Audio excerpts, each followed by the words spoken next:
name is Krysten Bailey, and I'm doing racial discrimination on college campuses. I walk on campus.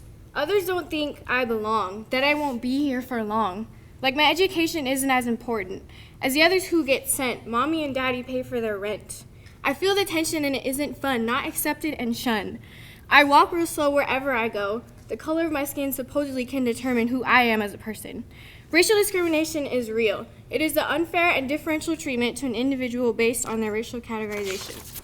It can be, the individual level, it can be a specific act against somebody. It can be intentional, unintentional, verbal, or nonverbal. It can influence behaviors, and it restricts privileges to those being discriminated against. It can also be institutional. So it's built into systems such as the education system, healthcare, or criminal justice, and this includes mistreatment by organizations and built upon stereotypes and norms. And these are important because we interact with these institutions and organizations on a daily basis. And racial climate, what exactly is it? It's the overall environment on campus in regards to race. And this includes instances of discrimination, the mixture of races on campus, minority student satisfaction, if students feel they belong, racial tension.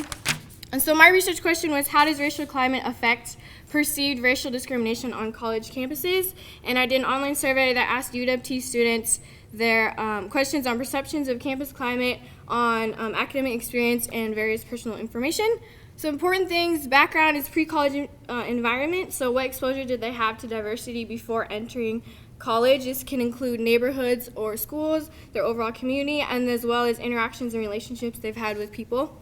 And then perceptions of discrimination. What is the racial climate actually like on campus? What opportunities do students have to interact with others from a differing racial group?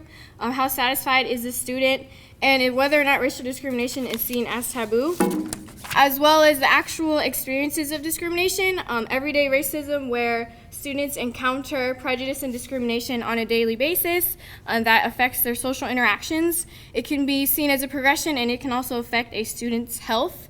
So some of my results, if students had been subjected to hostile stares because of their race or ethnic origin, 91.7% of white students said no, compared to 40% students of color no, and 60% students of color had said yes. And then if they had been followed or stopped by campus police or security, 100% white students said no, compared to 60% students of color no, and 40% yes. And this is especially important because they did not actually report these instances.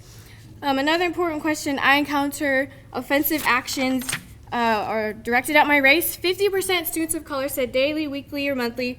50% students of color said less than monthly, meaning 100% students of color have experienced it, compared to 83.3% white students have never. And when asked if racism is a problem at this institution, 70% students of color agreed and 91.7% white students disagreed. And so I believe it is a problem, but it's taboo, meaning it's not acceptable and it's not talked about. And college is important in our community because it brings people from our own community as well as those from outside the community together as a place to educate students. And 95.5% of students thought it was important to learn about other racial groups and have this included in courses in school.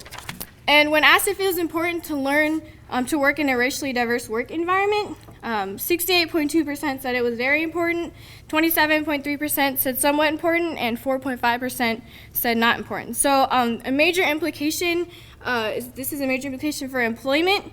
So students need to and they want to learn more so they can be prepared for the diverse workforce that they will encounter. If they're uneducated on racial discrimination, they will carry that with them into their workplace, leading to the web of discrimination, which includes different institutions that connect with each other. This can be residential, educational, employment, wealth, environmental and health, mental health, criminal justice, political, and media. It is systematic and comprehensive, and it exists at different levels. Example, education, unequal funding for schools, the hiring of teachers of color, and instances of discrimination. It can be formal or informal, and it's a lot of it has to do with power. And we interact with these on a daily basis in our community. And so racial discrimination is real, and we need to face the fact that it is. We cannot ignore it. If we ignore it, we will not be able to change it, and we should not tolerate discrimination. The color of my skin will not stop me, and it should not stop anyone else from being successful or a barrier in this community.